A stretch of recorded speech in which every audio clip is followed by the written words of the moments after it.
क्या आपने कभी सोचा है कि राजस्थान के एक छोटे से गांव खाटू में ऐसा कौन सा रहस्य छिपा है जो हर साल करोड़ों श्रद्धालुओं को वहां खींच लाता है?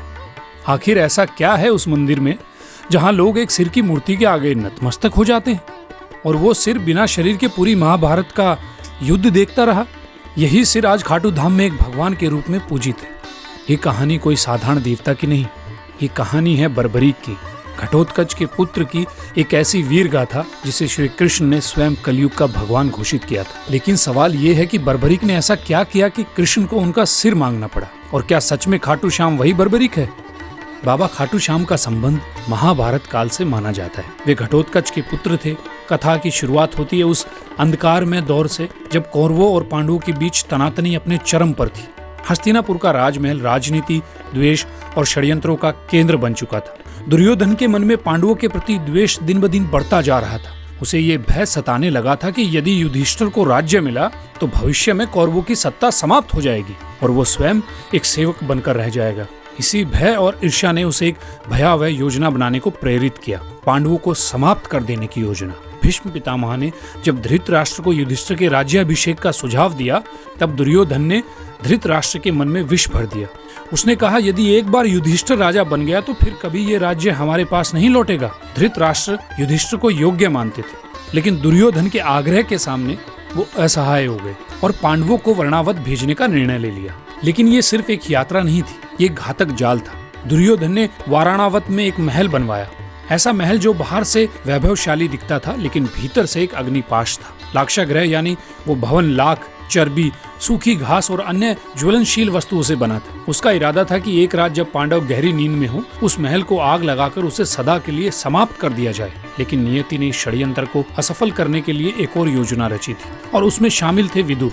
उन्हें इस षड्यंत्र का आभास हुआ और उन्होंने पांडवों को गूढ़ संकेतों में आगाह किया। विदुर ने सुरंग खुदवाने वाले कारीगर को भेजा और कहा कि एक गुप्त रास्ता वन तक बनवा लिया जाए ताकि आपातकाल में जीवन बचाया जा सके। फिर वो रात आई जब पुरोचन ने महल को अग्नि के हवाले करने की योजना बनाई, लेकिन इस योजना से पहले ही भीम ने प्रतिकार किया।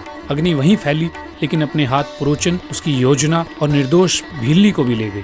उधर पांडव सुरक्षित सुरंग से निकलकर हिन्नी नदी के किनारे पहुंचे और विदुर द्वारा भेजी गई नौका में सवार होकर दूर एक घने जंगल में जा पहुंचे। और यहीं से प्रारंभ होती है एक नई कथा, एक वीर योद्धा, एक राक्षसी कन्या और एक ऐसे पुत्र की गाथा जो आगे चलकर 3 बाणों से युद्ध का रुख बदलने की शक्ति रखता था। इस जंगल में रहते थे हिडिंब और उसकी बहन हिडिंबा। हिडिंब एक नरभक्षी राक्षस था जो मानव मांस खाकर जीता था। उसने अपनी बहन को आदेश दिया कि जंगल में विचरते पांडवों को मारकर उसका भोजन तैयार करें। लेकिन नियति ने इस कहानी को कुछ और ही रूप देना तय किया था। जब हिडिंबा भीम के सामने पहुंची तो वो उसके वीर व्यक्तित्व और तेजस्विता पर मोहित हो गई। राक्षसी होते हुए भी उसके भीतर प्रेम की एक ज्योति जल उठी। भीम की रक्षा करते हुए हिडिंबा अपने भाई से विरोध कर बैठी। इससे नाराज होकर हिडिंब ने भीम पर आक्रमण किया और फिर शुरू हुआ एक घमासान संग्राम।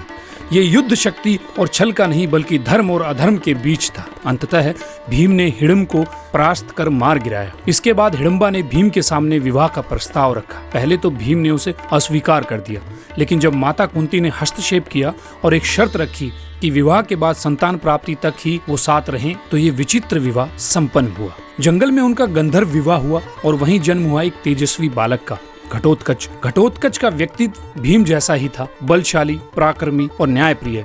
कालांतर में उसका विवाह दैत्यराज मूरा की पुत्री अहिलावती से हुआ और उनके 2 पुत्र हुए, अंजना, अप्रवाह और बर्बरीक। बर्बरीक यानी वो योद्धा जिसकी गाथा आगे चलकर काल के गर्भ को चूर कर देगी। वो बालक जिसने बाल काल्य में ही शिव की तपस्या की और उनसे 3 अमोघ बाणों का वरदान पाया। और ये वही 3 बाण थे जिनसे वो किसी भी युद्ध में संपूर्ण सेना का अंत कर सकता था, मात्र 3 बाणों से। लेकिन उसकी वीरता से भी अधिक अद्भुत थी उसकी सत्यनिष्ठा। अपनी माता से किए एक वचन ने उसे एक ऐसे मार्ग पर ला खड़ा किया जहां से इतिहास की धारा मुड़ गई। वो वचन था, मैं सदा हारे की ओर से युद्ध करूंगा। और यहीं से प्रारंभ होता है खाटू श्याम बनने की ओर उनका अंतिम सफर। घटोत्कच और अहिलावती का वो तेजस्वी पुत्र बर्बरीक बचपन से ही असाधारण प्रतिभा का धनी था। उसकी आंखों में वीरता की चमक थी और हृदय में धर्म की लौ। वो युद्ध विद्या, अस्त्र शस्त्र नीति और तपस्या में अपराजय था। लेकिन उसकी सबसे बड़ी शक्ति थी उसकी आस्था। जब वो थोड़ा बड़ा हुआ, उसकी माता अहिलावती ने उसे एक दिव्य उद्देश्य के लिए तैयार किया। उन्होंने उसे भगवान शिव की कठोर तपस्या करने को प्रेरित किया। बर्बरीक ने तप की आग में अपने शरीर को तपाया और उसकी भक्ति से प्रसन्न होकर महादेव ने उसे 3 अमोघ बाणों का वरदान दिया। ये बाण कोई साधारण बाण नहीं थे। ये बाण ऐसे थे कि एक से लक्ष्य को चिन्हित किया जा सकता था, दूसरे से उसका संहार और तीसरे से उसे वापस बुलाया जा सकता था।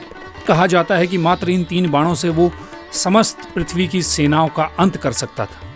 समय बीतता गया और युद्ध का वो क्षण समीप आ गया जिसे महाभारत के नाम से जाना जाता है।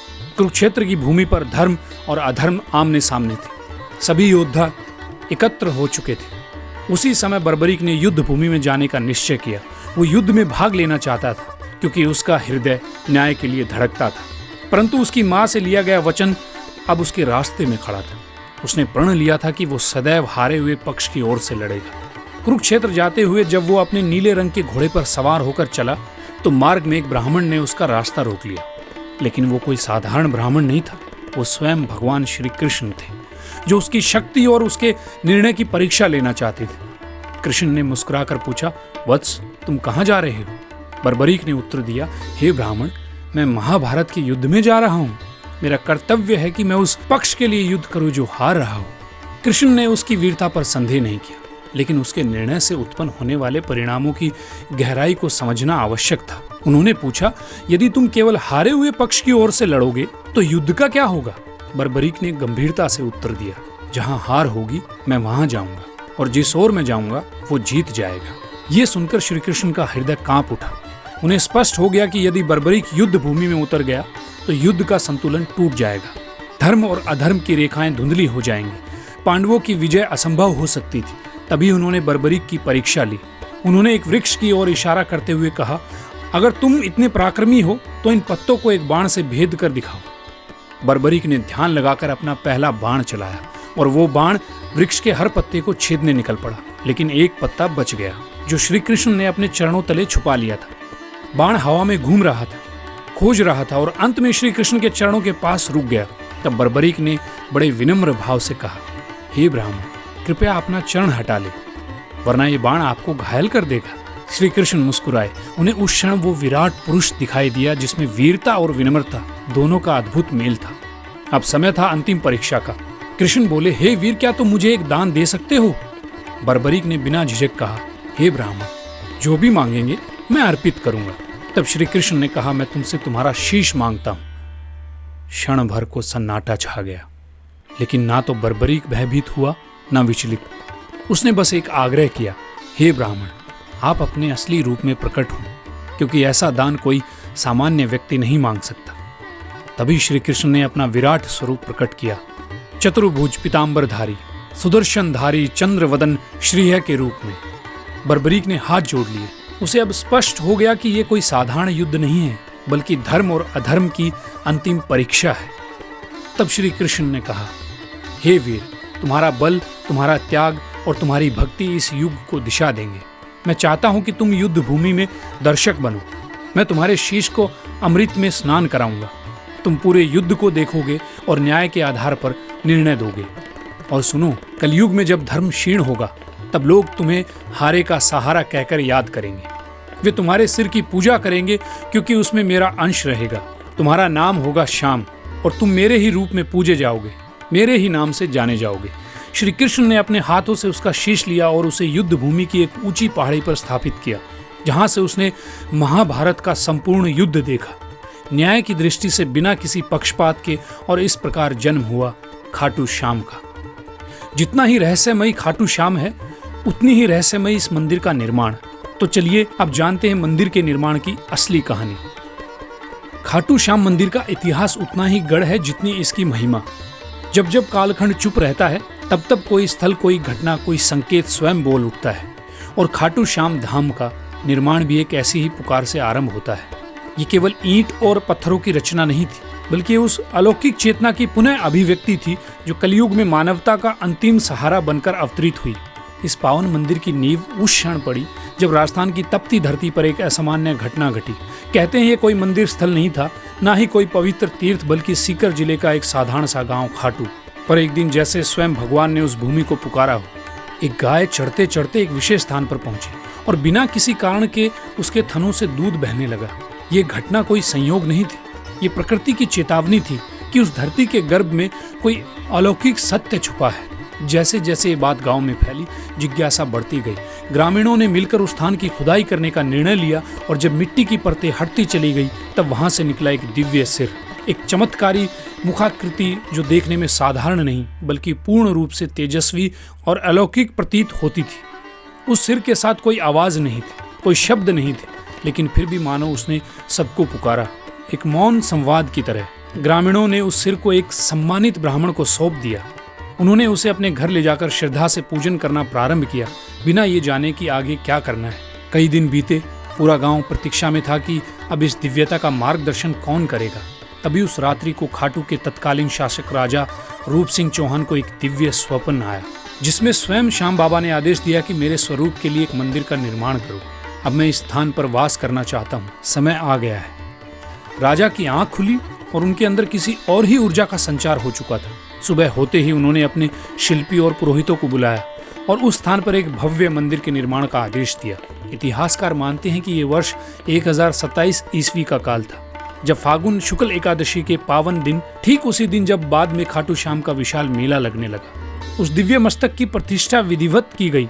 इसके साथ ही खाटू नामक ये गांव, जिसने कभी कोई विशेष धार्मिक पहचान नहीं रखी थी, देखते ही देखते आस्था का केंद्र बन गया।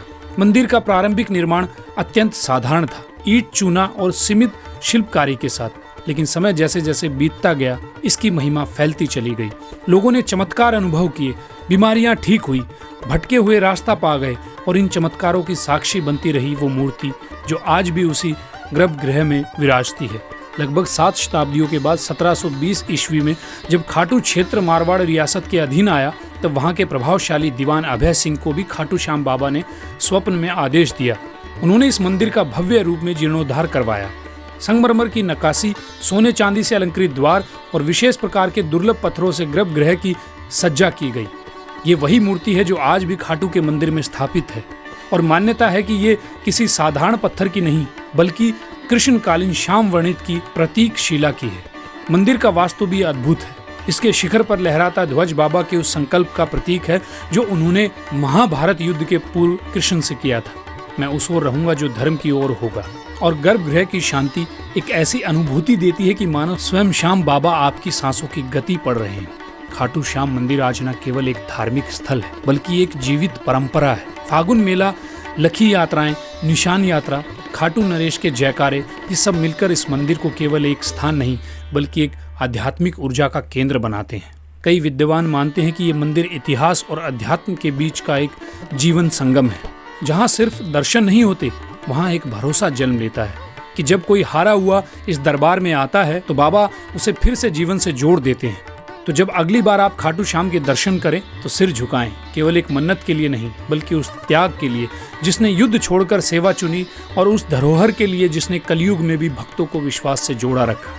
खाटू धाम में जहां एक और बाबा श्याम का भव्य मंदिर भक्तों की श्रद्धा का केंद्र बना हुआ है, वहीं एक स्थान का सबसे रहस्यमयी और चमत्कारिक स्थल है श्याम कुंड। ये कोई साधारण जलाशय नहीं बल्कि एक ऐसी पवित्र सरिता है जिसे स्वयं बाबा श्याम के शीश से जुड़ा हुआ माना जाता है। माना जाता है कि जब उस दिव्य मस्तक को धरती की गढ़ से निकाला गया था, ठीक उसी स्थान पर ये कुंड प्रकट हुआ और तभी से ये कुंड केवल जल का स्रोत नहीं रहा, ये बना भक्तों की आत्मा को शुद्ध करने वाला एक अलौकिक स्नान तीर्थ। कहते हैं इस कुंड में डुबकी लगाने मात्र से जीवन भर के पाप मिट जाते हैं। श्रद्धालु जब यहाँ आते हैं तो आंखों में आंसू, हाथ जोड़कर सीने में उम्मीद और आत्मा में पश्चाताप लेकर श्याम कुंड की ओर बढ़ते हैं। हर डुबकी, हर प्रार्थना एक कहानी होती है, किसी की टूटी उम्मीद जुड़ने की, किसी की बिगड़ी तकदीर सुधरने की।